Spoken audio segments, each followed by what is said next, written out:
বেশি। এজন্য দেখবেন আল্লাহ এবং রাসূলকে গালি দিলেও দেখবেন আমাদের অনেকে টনক নড়ে না, কিন্তু শায়েখকে গালি দিলে কলিজায় লাগে। ঠিক কিনা বলেন? আল্লাহ এবং রাসূলের বিরুদ্ধে বক্তব্য হয়, সেটা নিয়ে কারো কোনো মাথা ব্যথা নাই, কিন্তু সেই বক্তব্যকে শুনতে গেলে আমাদেরকে বেদাতের তকমা দেয়, আমাদেরকে মাজার পূজারীর তকমা দেয়, আমাদেরকে বেদাতের তকমা দেয়। বেটা তোমরা অন্ধ, ব্যক্তি পূজারী, আমরা মাজার পূজারী না, আমরা মাজার জিয়ারত করি। যারা বেদাতি ভণ্ড তাদের বিষয় আলাদা, কিন্তু আমাদেরকে মাপতে হিসাব করে মাপবা, নতুবা তোমাদের এক চুলো ছাড় নাই। ইমানে গায়বী যাদের হয়ে যায়, দিল থেকে যারা আল্লাহ এবং রাসূলকে ভালোবাসে, ইমানের মানদণ্ডে যারা উত্তীর্ণ হয়ে যায়, তারা জীবনকে উৎসর্গ করে দেয়, কিন্তু বেঈমানের সাথে কম্প্রোমাইজ করে না। কিন্তু আমাদের ইমান তো এখন কচু পাতার পানি। ঠিক কিনা বলে? আমরা বেঈমানদের সাথে সমঝোতা করি, কম্প্রোমাইজ করি। আমি দেখেছি 5 আগস্টের পরে কত বক্তার যে আসল রূপ বের হয়ে যেতে। ঠিক কিনা বলে? কত বক্তা, কত হাইব্রিড স্কলারদের আসল রূপ 5 আগস্টের পরে বের হয়ে গেছে। আসল সুরত জাতি দেখে ফেলেছে। কথা বলে যারা বিগত কালে আল্লাহ হাবিবের সম্মানের পক্ষে কথা বলেছে, কিন্তু 5 আগস্টের পর আমরা দেখেছি তাদের ওয়াহাবিয়াত আর নজদিয়াতের রূপ জাতি দেখতে পেয়েছে। কিনা বলে? তাদের খোলাসা, তাদের আসল চরিত্র জাতির সামনে উন্মোচন হয়ে গিয়েছে। যারা মুনাফিক তারা দেখবেন বেঈমানের সাথে কম্প্রোমাইজ করে। ঠিক কিনা বলেন? কিন্তু আলহামদুলিল্লাহ আমি এই অল্প বয়সের মানুষটা আজ পর্যন্ত কারোর সাথে বিন্দু পরিমাণ কম্প্রোমাইজ এবং সমঝোতার মানসিকতা আমার আসে না। 16 বছর একটি প্রতিষ্ঠিত সরকারের আমলেই তো ভয় পাই নাই, আর এখন চুটুপুটিদেরকে তো ভয় পাওয়ার প্রশ্নই আসে না। কিনা বলেন? দেখবেন অনেকে এখন, বিশেষ করে একটা কথা আছে, সময় এখন বর্ষাকাল, হরিণ চাটে বাঘের গাল। ঠিক কিনা বলেন? আমরা দেখি কিছু মুনাফিক মার্কা বক্তা তাদের চরিত্র পরিবর্তন করছে, আবার কিছু মুনাফিকের লাফালাফিও বাড়ছে।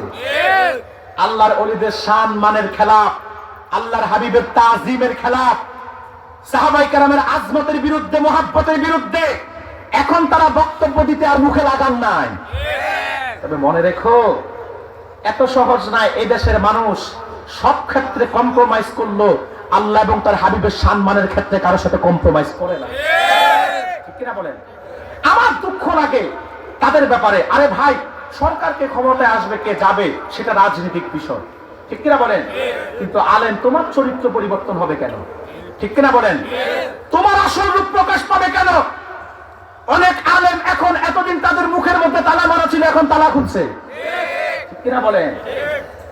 মনে রাখবেন, আল্লাহর হাবিবের আজমতের বিরুদ্ধে, মুহাব্বতের বিরুদ্ধে যারাই প্রোপাগান্ডা চড়াবে মিথ্যা, তারা দুনিয়াতে অপদস্থ হয়, লাঞ্ছিত হয়, আখিরাতেও হবে। ঠিক কিনা বলেন?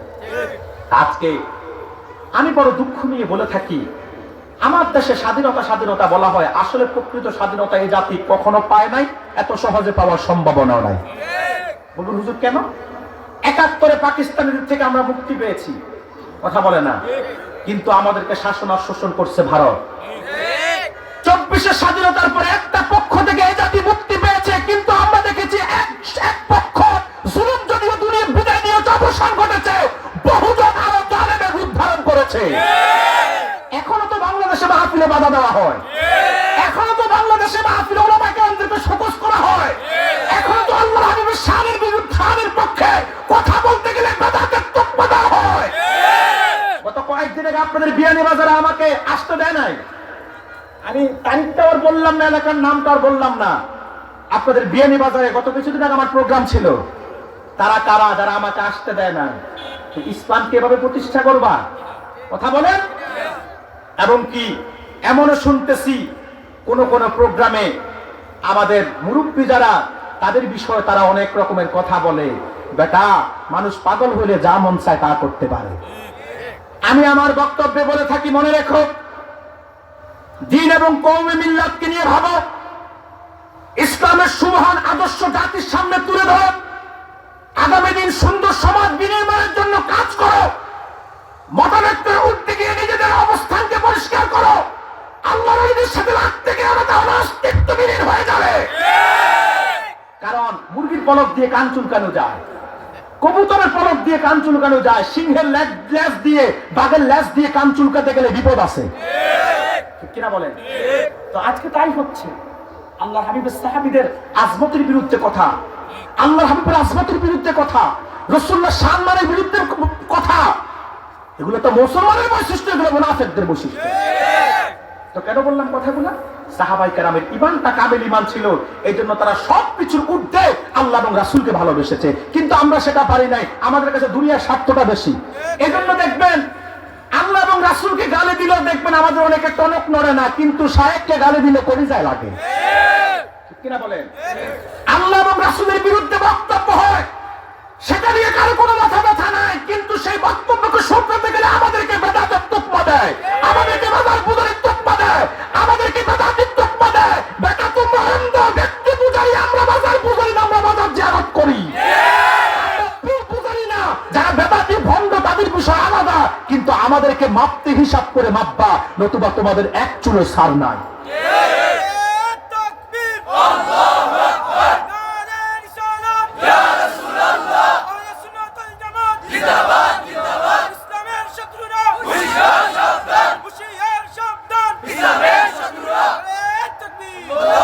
সম্মানিত সুধী, তো যে কথা বলতে গিয়ে এতগুলা কথা বলেছি, সাহাবায়ে কেরামের কাছে সবকিছুর ঊর্ধ্বে ছিল আল্লাহ এবং রাসূল। সুবহানাল্লাহ বলবেন না? কিন্তু আমাদের কাছে সবকিছুর ঊর্ধ্বে দল, আমাদের কাছে সবকিছুর ঊর্ধ্বে নেতা, আমাদের কাছে সবকিছুর ঊর্ধ্বে নেত্রী, আমাদের কাছে সবকিছুর ঊর্ধ্বে নিজের দলের বক্তা।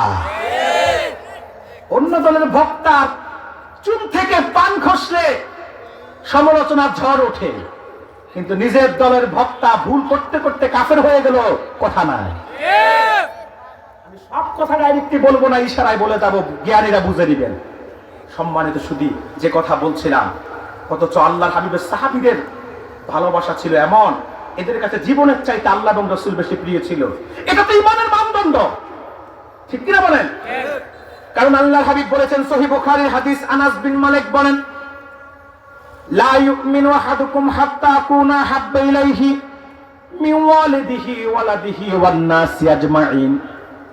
তোমাদের মধ্যে কেউ ততক্ষণ পর্যন্ত পরিপূর্ণ মুমিন হতে পারবে না যতক্ষণ পর্যন্ত তার ব্যবসা বাণিজ্য, চাকরি বাকরি, পিতা মাতা, সন্তান সবকিছুর চাইতে আল্লাহ এবং রাসূলকে বেশি ভালো না বাসবে। সহিহ মুসলিম সাক্ষী আব্দুল্লাহ ইবনে হিশাম বলেন, একদিন রাসূলুল্লাহর সাথে রাস্তা দিয়ে হাঁটছিলাম, হযরত ওমরও আমাদের সাথে ছিল। রাসূলুল্লাহর হাতটা হযরত ওমরের হাতের উপর ছিল। হযরত ওমর আল্লাহর হাবিবকে ডাক দিয়ে বলে, ইয়া রাসূলুল্লাহ, ইয়া হাবিবাল্লাহ, হুজুর আপনাকে সবকিছুর ঊর্ধ্বে ভালোবাসি হুজুর, সন্তানের চাইতে বেশি, পিতামাতার চাইতে বেশি, ব্যবসার চাইতে বেশি, চাকরির চাইতে বেশি, তবে হুজুর তার চাইতে বেশি আমার জানটাকে বেশি ভালোবাসি। আল্লাহর হাবিব বলে, ওমর, ওয়াল্লাহি বিআদি নাফসি, এখনো আল্লাহর কসম যার হাতে আমার প্রাণ, এখনো তুমি পরিপূর্ণ মুমিন হতে পারো নাই। লা ইউমিনু আহাদুকুম হাত্তা আকুনা হাব্বা ইলাইহি মিন নাফসি, ততক্ষণ পর্যন্ত কেউ পরিপূর্ণ মুমিন হতে পারে না যতক্ষণ পর্যন্ত তার জীবনের চাইতে আল্লাহ এবং রাসূলকে বেশি ভালোবাসবে। হযরত ওমর বলে, হুজুর এখন থেকে আমি আমার জীবনের চাইতে আল্লাহ এবং রাসূলকে বেশি ভালোবাসি। আল্লাহর হাবিব বলে, আল আন ইয়া ওমর, ওমর এখন তুমি পরিপূর্ণ মুমিন হতে পেরেছো। সুবহানাল্লাহ বলবেন না? সাহাবায়ে কেরাম ঈমানের মানদণ্ডে সর্বোচ্চ উত্তীর্ণ হয়েছে, কারণ তারা আল্লাহ এবং রাসূলকে জীবনের চাইতে বেশি ভালোবাসতো। তো যে কথা বলতে চেয়েছিলাম, মক্কায় সবচেয়ে বেশি নির্যাতন হয়েছিল 4 জন সাহাবীর উপর। একজন ছিল বেলাল, আর বাকি 3 জন ছিল উমাইয়া, হযরত সুমাইয়া, আম্মার, ইয়াসের। ইয়াসের ছিল পিতা, সুমাইয়া ছিল মা, আর তাদের কলিজার টুকরা সন্তান ছিল হযরতে আম্মার। ইয়াসেরকে কাফেররা শহীদ করেছিল, সুমাইয়াকেও কাফেররা শহীদ করেছিল।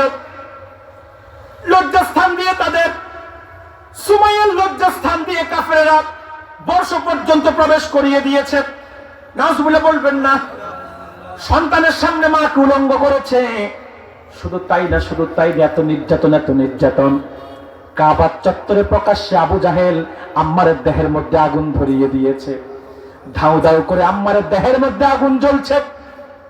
কোন সাহাবী ভয়তে কাছে যায় না, কিন্তু আম্মার এত জোরে চিৎকার দেয়, আম্মারের চিৎকারে আল্লাহর আকাশ এবং বাতাস সব ভারী হয়ে যায়। কোন সাহাবী ভয়তে কাছে আসে না। পাপিষ্ঠ আবু জাহেলের মনটাও নরম হয় না, কারণ কাফেরের মন তো পাথরের চাইতে বেশি শক্ত। কথা বলছেন না কেন? দেখবেন শক্ত পাথর আল্লাহর ভয়তে কান্না করে বিদায়িত, সেখান থেকে ঝর্ণার সৃষ্টি হয়। কথা বলছেন না কেন? ঝরনা ঝরনা ঝরনা রে, বলনা বলনা বলনা রে, কার বিরহে পাগল পারা তুই। ঝরনাতে সৃষ্টি হয়ে পাথরের চোখের পানি, শক্ত পাথর আল্লাহর ভয়তে কান্না করে, সেখান থেকে ঝর্ণার সৃষ্টি হয়। কিন্তু কাফেরের মন এত শক্ত, এত শক্ত, আল্লাহর কোরআনের অমিয় সুদা হেদায়েতের বাণী কখনো কাফেরের মনকে নরম করতে পারে না। আম্মারের চিৎকারে আল্লাহর আকাশ বাতাস ভারী হয়ে যায়, কিন্তু পাপিষ্ঠ আবু জাহেলের মনটা নরম হয় না। খবর চলে গেল আল্লাহর হাবিবের কদমে। রাসূলুল্লাহ দৌড়িয়ে আসলেন। আল্লাহর হাবিব এসে আগুনকে ধমক দিলেন, ইয়া নারু কুনি বারদাও ওয়া সালামান আলা আম্মারিন কামা কুনতি আলা ইব্রাহিম। আল্লাহ রাসূল বলল, রে আগুন, আমার আশিক আম্মারের জন্য তুমি ঠান্ডা হয়ে যাও, যেমন করে আরেকবার ঠান্ডা হয়ে গিয়েছিল আবার দাদা ইব্রাহিমের জন্য। রাসূল আগুনকে ধমক দিতে দেরি, আগুন ঠান্ডা হতে দেরি করলো না।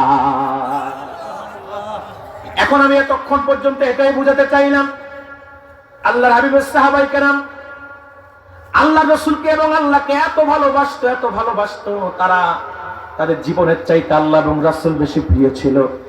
তাদের কাছে সম্পদের চাইতে আল্লাহ এবং রাসূল বেশি প্রিয় ছিল। তাদের কাছে সন্তান, পিতামাতা, বিবি, বাল বাচ্চা সবকিছুর চাইতে রাসূল বেশি প্রিয় ছিল। সম্পদ ত্যাগ করত শুধুমাত্র রাসূলের কদম পাওয়ার জন্য, কিন্তু আজকে তো আমরা সেটা করতে পারি নাই। আল্লাহর হাবিবের সাহাবায়ে কেরামের জীবন আদর্শ কেমন ছিল? রাসূলের এক একজন সাহাবীর স্পেশাল এক একটা বৈশিষ্ট্য ছিল। যেমন হুজুর বলেছেন, আমার সাহাবীদের মধ্যে সবচেয়ে নরম সাহাবী ছিল আবু বকর, সবচেয়ে গরম ছিল ওমর, সুবহানাল্লাহ বলবেন না? আর সবচেয়ে লজ্জাশীল ছিল ওসমান। আর আলীর ব্যাপারে হুজুর বলেছেন, আলী ছিল এমন যে আলী যেই কোনো বিষয়ে রায় দেওয়ার ক্ষেত্রে সঠিক রায়টা আলী দিতে পারতেন। সুবহানাল্লাহ বলবেন না?